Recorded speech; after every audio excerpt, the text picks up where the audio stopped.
Waalaikumsalam warahmatullahi wabarakatuh. Perkenalkan, saya Dian Yulianti Ciptaniro, CGP Angkatan 10 Kabupaten Blora. Kali ini saya tidak sendiri, saya bersama Bapak Budi Santoso SPD MPD, Kepala SMA Negeri 1 Jepon. Selamat pagi Bapak. Selamat pagi Budian, Bagaimana? sehat selalu. Iya, Alhamdulillah Bapak. Bapak terima kasih atas kesempatan yang diberikan untuk melakukan wawancara. Ya. Untuk yang pertanyaan pertama Bapak, selama ini pernah tidak Bapak di sekolah ini terjadi kasus dilema etika ataupun bujukan moral begitu? Dalam keseharian, kalau ditanya pernah dan tidak ya tentu saja pernah. Walaupun tidak sering ya, Iya. tapi pernah. Bujukan moral di mana kita harus menentukan dan mempertahankan kebenaran. Karena kalau kita memilih benar atau salah, maka yang kita pilih tentu saja yang benar. Iya. Aturan dan sebagainya. Kemudian untuk dilema etika, berkaitan dengan dilema etika, tentu saja pernah ada juga di mana kita harus menentukan sesuatu tentang kebenaran, kedua-duanya benar dan kita harus menentukan untuk kebenaran itu yang kita pilih yang mana. Iya. Nah, pada prinsipnya yang kita pilih adalah yang mempunyai tingkat kebenaran paling banyak dan bermanfaat untuk orang lain. Kalau di sekolah ya bermanfaat untuk sekolah. Itu yang kita pilih. Iya. Lalu untuk mengidentifikasi kasus-kasus yang merupakan dilema etika ataupun bujukan moral bagaimana Ya. Bapak? Untuk mengidentifikasi kasus-kasus berkaitan dengan dilema etika Iya. dan bujukan moral. Dilema etika jelas di situ. Apabila kita menentukan baik dan tidak, benar dan tidak, maka di sana kita melihat aturan-aturan yang ada. Baik secara hukum, norma hukum, Iya. norma sosial, norma agama dan sebagainya. Di sana jelas. Maka kita dalam penentuan penyampaian untuk dilema etika itu lebih mudah ya, lebih mudah. Tapi tentu saja dilema etika di sana benar dan benar. Maka misalkan saja kita menentukan dua guru, kita memerlukan dua guru yang harus kita isi. Nah, siapa yang akan kita pilih? Memilih ini benar, memilih ini benar. Maka yang kita pilih adalah yang paling bermanfaat dan punya nilai lebih bagi sekolah. Mungkin itu. Oke. Lalu selama ini Bapak menjalankan pengambilan keputusan di sekolah, terutama untuk kasus di mana ada dua kepentingan yang sama-sama benar tadi, sama-sama mengandung nilai kebajikan tadi, berarti diambil itu tadi ya Bapak, yang kebermanfaatan. Kebermanfaatan lebih besar untuk sekolah atau satuan pendidikan. Dan juga kebermanfaatan untuk siswa. Kemudian Bapak, langkah-langkah prosedur seperti apa yang biasa Bapak lakukan selama ini? Ya, yang pertama analisa masalah dulu. Analisa masalah, apakah itu berkaitan dengan bujukan moral atau dilema etika. Itu jelas berbeda. Nah, kalau tentang bujukan moral, maka kita menentukan benar dan salah, jelas itu dengan pengetahuan kita, pengalaman kita tahu bahasanya itu adalah bujukan moral. Maka yang paling baik ya kita mengambil langkah yang aman, nyaman dan juga Terbaik untuk semuanya. terbaik untuk semua. Betul. Lajeng Bapak, hal apa saja yang selama ini Bapak anggap efektif dalam pengambilan keputusan pada kasus dilema etika benar dan benar tadi? Berarti Ya, tadi ya, yang paling bermanfaat. kebermanfaatan itu kebermanfaat bukan untuk kepala sekolah, tapi untuk sekolah. Seluruh warga Iya, sekolah. untuk seluruh warga sekolah. Itu yang paling penting juga, utamanya apabila nanti yang menggunakan usernya siswa ya bermanfaat untuk siswa sebesar-besarnya. Lajeng itu Bapak, hal yang selama ini menjadi tantangan pengambilan keputusan dilema etika, tantangannya Bapak, karena benar dan benar tadi. Benar dan benar, Iya. itu tantangannya lebih besar ya, lebih besar. Sama-sama merasa benar juga Pak. Iya, sama-sama merasa benar. Tantangan yang utama di situ adalah perasaan subjektivitas diri. Ya, itu yang paling menjadi tantangan utama. Maka ketika kita harus memutuskan itu, Maka kita tidak boleh terlalu berpikir pada subjektivitas diri, tapi kita berpikir pada kebermanfaatan. Apakah Bapak mempunyai jadwal khusus untuk menyelesaikan sebuah masalah ataukah langsung diselesaikan begitu pada tempat itu juga, ngaten Bapak? Ya, dalam penyelesaian masalah mestinya ada beberapa skala prioritas, juga kompleksivitas dari permasalahan tersebut. Yang kita menjadi pertimbangan kan itu. Kalau tidak kompleks, bisa diselesaikan saat itu juga. Langsung diselesaikan. Langsung selesaikan itu sekali itu juga. Tapi apabila itu menyangkut kepentingan orang banyak dan kompleks, maka ada waktunya kita harus Khusus berpikir dulu, analisa masalahnya dulu, berpikir dulu. Kemudian kalau perlu mendengarkan orang lain dalam memutuskan, tapi orang lain tidak boleh mempengaruhi kita, tidak boleh menjadi rujukan dalam kita mengambil keputusan, tapi hanya digunakan untuk pertimbangan saja. Lalu adakah faktor atau seseorang yang selama ini mempermudah Bapak membantu pengambilan keputusan tadi Bapak? Ya.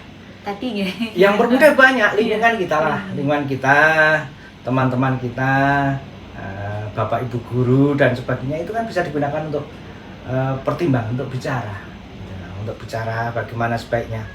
Karena bagaimanapun seorang kepala sekolah itu tidak bisa semuanya, itu tidak bisa. Tapi mungkin dengan bapak ibu guru yang mempunyai pengalaman lebih, kita bisa mengambil manfaat atau sharing dengan dia. Gitu. Terakhir Bapak, dari semua yang sudah tersampaikan, pembelajaran yang bisa kita petik dari pengambilan keputusan dilema etika Bapak? Ya, yang benar dan benar. Ya, yang kita harus ambil manfaatnya ya. Apa yang harus kita pertimbangkan dalam pengambilan keputusannya dilema etika? Yang pertama adalah kita harus bisa mengesampingkan subjektivitas. Kita harus bisa menilai kebermanfaatan yang lebih besar dan tidak melanggar norma hukum. Luar biasa, Ya. Pengalaman untuk saya ini Bapak, untuk kedepannya. Terima kasih atas kesempatannya Sama-sama Bapak. dia, sehat selalu. Iya. Demikianlah wawancara dengan Bapak Budi Santoso, SPD MPD, Kepala SMA Negeri 1 Jepon, Blora. Terima kasih atas perhatiannya. Wassalamualaikum warahmatullahi wabarakatuh. Waalaikumsalam warahmatullahi wabarakatuh.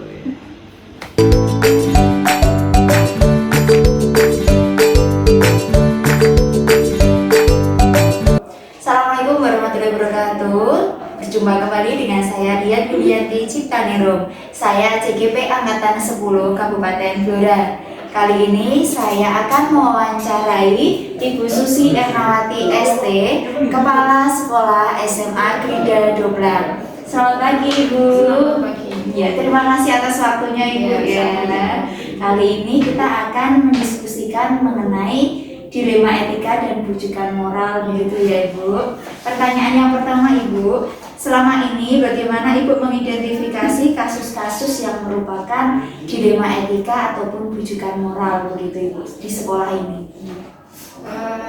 Gini ya Ibu ya, kaitannya dengan kasus-kasus dilema etika dan bujukan moral itu kita identifikasi dulu. Jelas ya, kalau otomatis kasus itu pasti bertentangan atau berlawanan.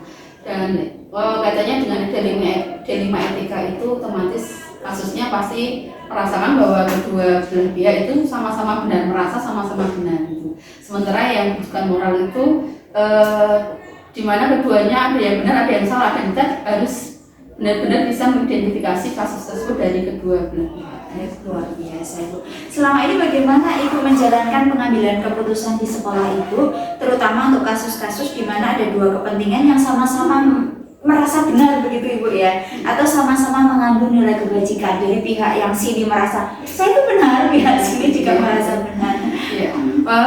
Di dalam kasus ini mungkin kita harus benar-benar berhati-hati, karena jika kita gegabah dalam pengambilan keputusan, tentu saja akan bahwa mungkin dari siswa itu akan merasa bahwa saya itu kok mungkin disalahkan ya, padahal merasa tidak salah. Ya, kita harus di sini harus punya rasa peduli dulu, peduli yang tinggi kaitannya dengan kasus yang dihadapi kedua anak yang bermasalah tersebut. Dan mungkin selain itu, dengan rasa peduli ini mungkin kita lebih cenderung mungkin kita bisa mengambil rapat mungkin dengan Dewan Guru kaitannya dengan kasus-kasus yang dialami oleh kedua anak tersebut. Baik. Untuk pertanyaan berikutnya Ibu, langkah-langkah prosedur seperti apa yang biasa Ibu lakukan selama ini jika menghadapi kasus-kasus seperti itu? Ya, mungkin kembali tadi seperti yang tadi di awal, mungkin identifikasi kasus yang pertama, kemudian jika memang ini adalah berkaitan dengan kedua belah pihak yang sangat memang kita tidak bisa sendiri dalam pengambilan keputusan, kita mengadakan musyawarah bersama kaitannya dengan Bapak Ibu guru yang ada dan mungkin bisa membantu kaitannya dengan penyelesaian masalah yang kita hadapi dari kedua belah pihak. Kemudian hal apa yang Ibu anggap efektif dalam pengambilan keputusan kasus tersebut Ibu? Hal yang efektif mungkin lebih ke musyawarah mufakat Ya begitu ya. Mengundang beberapa pihak begitu musyawarah begitu Ibu. Ya, agar kita benar-benar pas dalam mengambil keputusan dan menangani masalah yang dihadapi oleh Jadi tidak ada yang merasa disudutkan iya, begitu ya. Iya, katanya dengan kepentingan bersama atau kepentingan dari dengan orang lain. Berikutnya Ibu, hal apa yang merupakan tantangan dalam pengambilan keputusan di 5 etika? Tantangannya yang dihadapi Ibu? Tantangannya tantangan yang benar-benar luar biasa ya, Bu. Karena kita juga tidak boleh membiak dari salah satu yang bersangkutan atau mungkin karena mungkin ada juga yang mungkin dari keduanya kita mungkin ada saudara, merasa kita sebagai saudara, tapi kita tidak bisa memandang itu karena kita harus objektif kaitannya dengan pengambilan keputusan dan kita harus benar-benar adil dalam pengambilan keputusan agar anak juga akan percaya pada kita sebagai pengambil keputusan. Ya Ibu. Apakah Ibu memiliki jadwal tertentu dalam penyelesaian di 5 etika, kemudian tempatnya ataupun jadwalnya dan prosedurnya seperti apa Ibu? Apakah dijadwalkan misalkan setiap hari Senin penyelesaian masalah begitu atau bagaimana? Kalau menurut saya tidak perlu ada penjadwalan ya Bu Dian. Jadi kita benar-benar jadikan masalah mana yang harus secepatnya kita selesaikan. Nah itu kita selesaikan dulu baru kita menyelesaikan yang mungkin bisa kita tunda. Jadi yang mana yang kasus yang harus kita selesaikan lebih cepat maka yang ini paling kita urgent begitu. Iya, yang paling urgent sendiri kita ambil itu kasusnya. Ibu. Berikutnya Ibu, adakah seseorang atau faktor yang selama ini mempermudah atau membantu Ibu dalam pengambilan keputusan di 5 etika ini? Yang membantu faktor ini? Yang membantu itu tadi mungkin masukan dari Bapak Ibu guru kaitannya dengan bagaimana solusi dari kasus yang dihadapi oleh siswa yang mungkin memang benar-benar mengalami dilema etika seperti itu dan mungkin itu yang bantu sebelum saya adalah musyawarah mufakat dari Bapak Ibu guru itu tadi.